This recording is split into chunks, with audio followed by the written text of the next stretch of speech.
So now we know the federal budget's going to be delivered on March 22nd. And we know it's going to focus on the middle class. I mean, don't they always? I mean, you have to forgive me, but the robotic consistency with which the middle class mantra is repeated is laughable.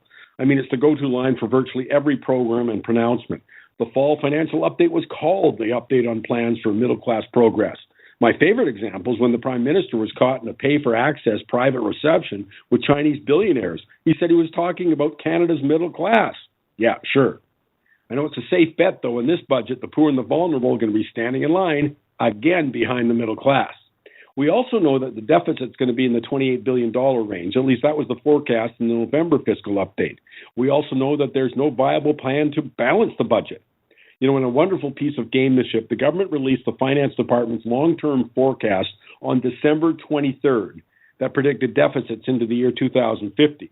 The release date was certainly no coincidence, given that the update was ready 2 months before that. No, they hoped that you'd be too occupied with the start of Christmas holidays to notice. And that's why there wasn't even a press release issued. We know there's going to be lots of talk in the budget about infrastructure, a favorite theme of both Prime Minister Trudeau and President Trump. Let me reiterate that unless the money is spent on productivity-enhancing projects, not ones with a political agenda, then there will be no long-term economic benefit. Hint, the spending on Quebec's skating oval doesn't qualify. My name is Mike Campbell. Join me Saturday for Money Talks.